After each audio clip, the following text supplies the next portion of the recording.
I love the truth because there's a peace that comes from it. There's freedom in it. We know that the truth will set you free.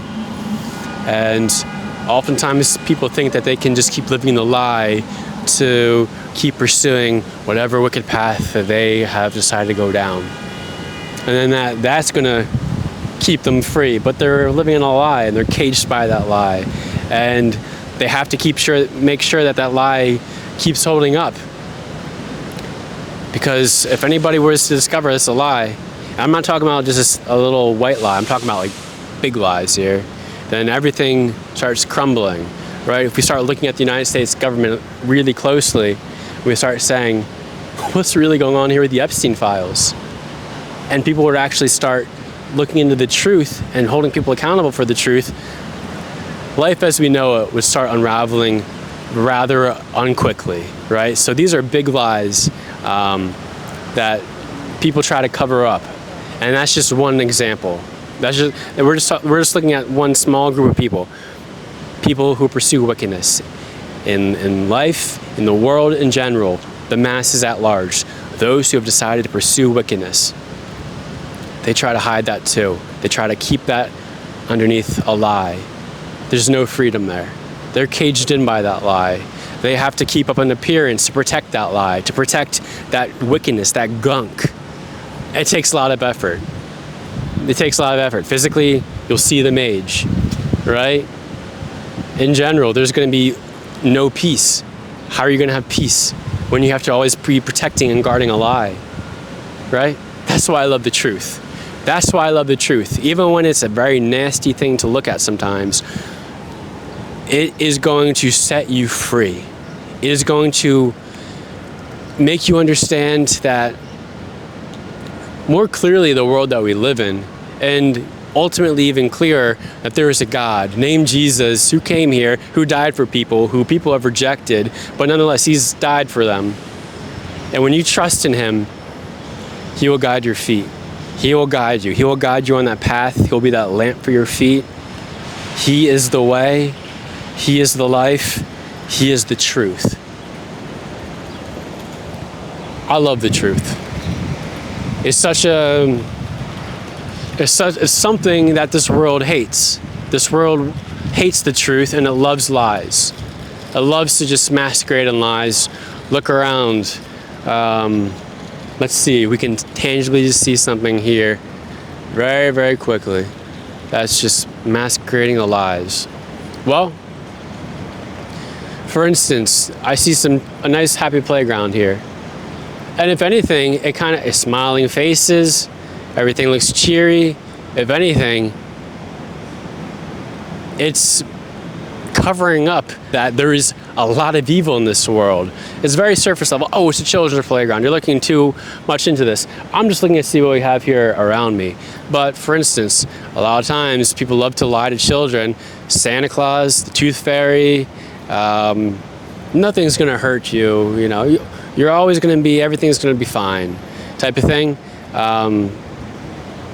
Right? So we have this masquerading, this happy, pleasant looking atmosphere. That's why everybody has such reminiscent memories of their childhood, because things were so much more innocent and pure then. But the evil was still there. It was just hiding beneath the facade of a bright, happy world. Things are happy and great in this world.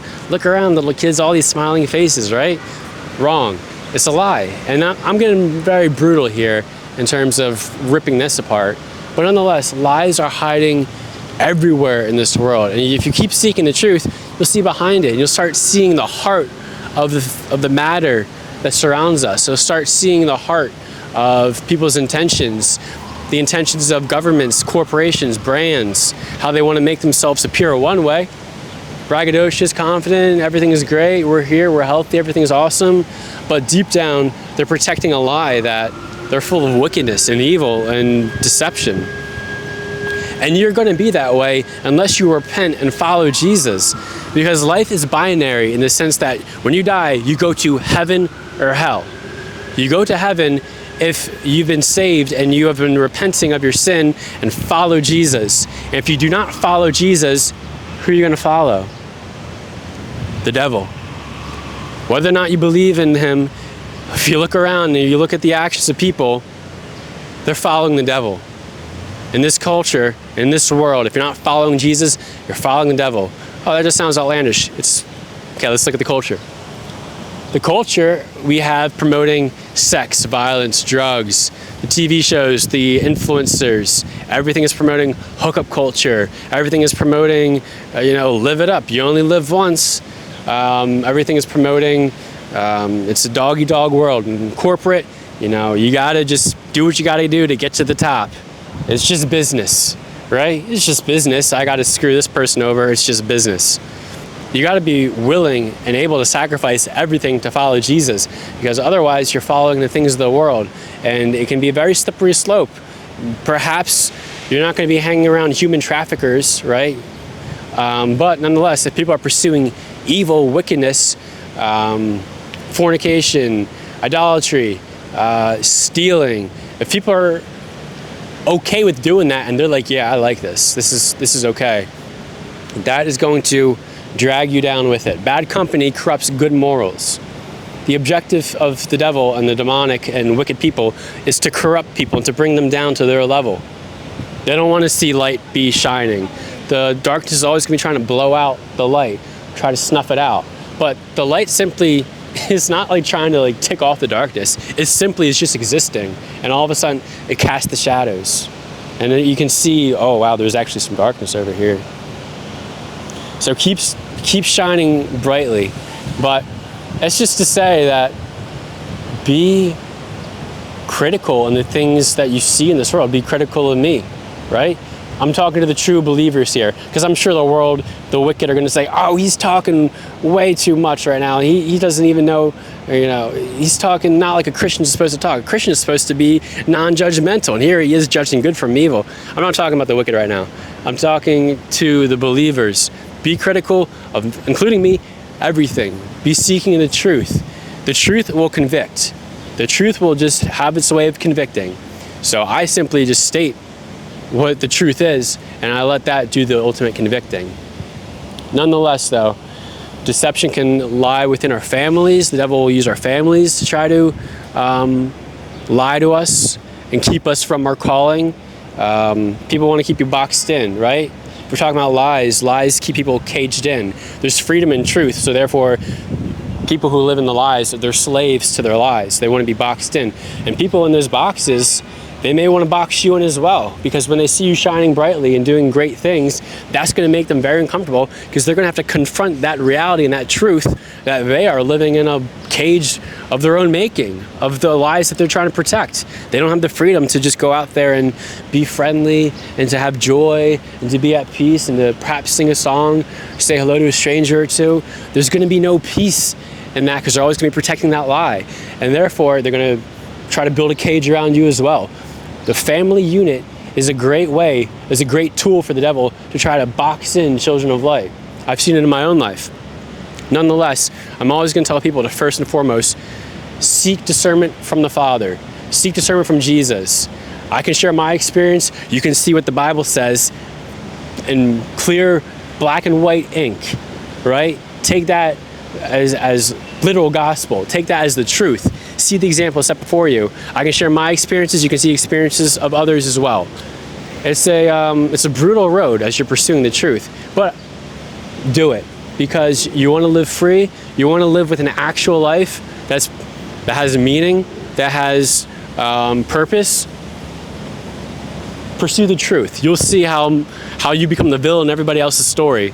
As they're pursuing wickedness and you're pursuing the truth, you become the villain very quickly as you keep trucking along following the truth. And it's an adventure, it's a journey, it's a mission. Jesus sent us on a mission, and it's not just some, well, I serve coffee at church type of mission, and yeah, I go to a Bible study once a week type of mission, I go to church, I play in the Word. No, it's a literal mission. As you navigate a dark, fallen world with a heart that's seeking Jesus, that's a mission. You're going to come across, enemy here, enemy there, enemy here, enemy here. You love your enemies. You rebuke your enemies. You have nothing to do with them, right? Separate yourself from your enemies. Leave them into the Father's hands for judgment. But nonetheless, it makes life very interesting. The conversations I've had, the experiences I've had, the preaching that I've done to people, I've had people, I'm gonna check the battery real quick. I'm gonna keep going on about this. Battery. 4% battery, glad to be checked. See, we're living life on the edge, but that's the way we gotta do it. I've had people, I've went out preaching during the Pride thing that we had here in New York City. Everybody's going out. I'm just like, in my head, I'm just like, this is what heaven's gonna be like if we were praising Jesus in the streets. But we're like, yeah, we're celebrating butt sex and scissoring. To say it very plainly, that's exactly what people are celebrating out here in these streets. So I'm like, I go out there, I did mention that to these people, but I was also preaching the truth to them. I'm like, guys, we need to be talking about Jesus here. And everybody's kind of dishing on me. I'm in this circle in Washington Square Park, just kind of like walking around this circle, just preaching to everybody, and everybody's just like saying, like, they hate this, they hate that, and I'm trying to like crack through. I'm not trying to come at this from a place of like, I'm righteously superior to everybody here. I'm a sinner. I was saved from my sin. I was saved by Jesus. I've turned to Jesus. Jesus made the difference. I am equally a sinner, so I'm not here trying to talk down to any of these people. But the experiences they had, they're hating on me. But nonetheless, it's like, I know when I walked away from that experience, there's like, man, I missed that guy. That was actually kind of the most thrilling part of this entire day, to try to challenge this narrative and say homosexuality is a sin and we ought to repent of that and turn to Jesus. And I open up that conversation. And of course, during Pride Parade in Washington Square Park in New York City, it wasn't the most fluffy conversation, but I am certain that it was a good conversation for people to experience and to witness. But that's like the thrilling experience that happens when you go out there and you start preaching the good news. I saw on TikTok, this one influencer saying, oh, being a Christian is boring, ? And then they show a picture of a Christian rave where everybody's just throwing their hands up and there's lights everywhere. I'm like, this looks no different than the heathen celebrating at Coachella. And this, by any means, is not the most thrilling part about being a Christian. It's about going out there on your mission, preaching the good news, loving a world that hates you, and presenting the truth to it. You start doing that, you're going to start seeing you're going to start having a lot more fun than you would at Coachella, just bumping to a bunch of songs about Jesus. It's like, that's a topic for another video, whole cultural Christianity, just kind of pushing this heathen junk upon people. But nonetheless, it's like, yeah, you start walking that path of the truth, things get interesting very quick, and it gets fun.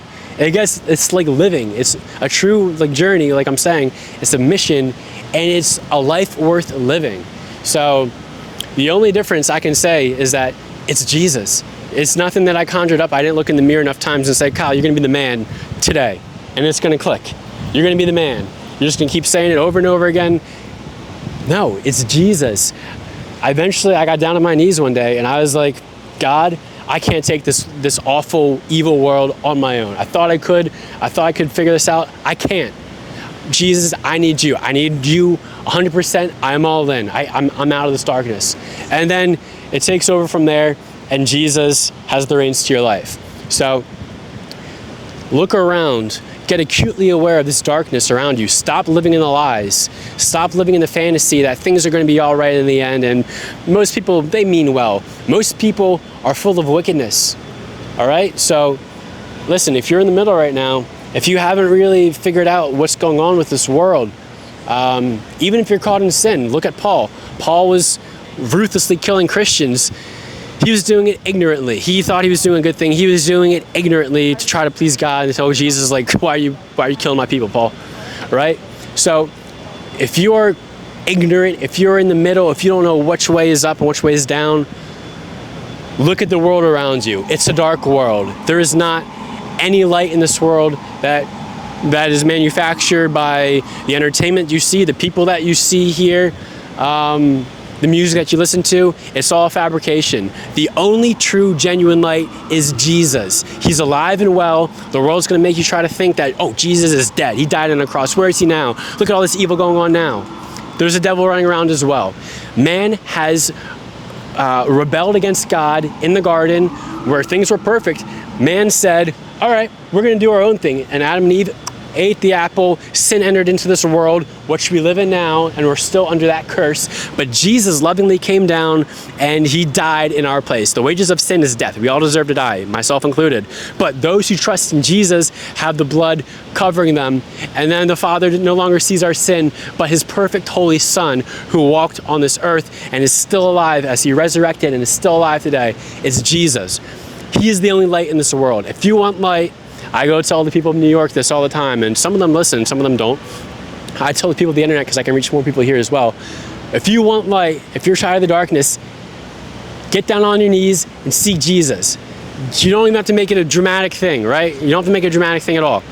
So you don't have to get down on your knees, but you do got to seek Jesus. That is one thing you certainly got to do. Seek Jesus with all your heart. Seek the truth, and you will find Jesus. If you're tired of the lies, if you're tired of the government lying to you, if you're tired of the culture lying to you, why do I keep having people tell me that I should, do all these wicked things, pursue a crazy lifestyle? The rock stars say you do all these drugs and have sex with all these people, and that's not fulfilling me, because that's a lie. The culture is going to try to push you away from Jesus. If you're tired of that, seek the truth. Seek Jesus, and he's going to get you, and he's going to save you. So, it's a lot of things we can talk about here in these streets, but nonetheless, we can always talk about another video. So, thanks for tuning in, and we're going to catch you in the next one as well. We'll see you.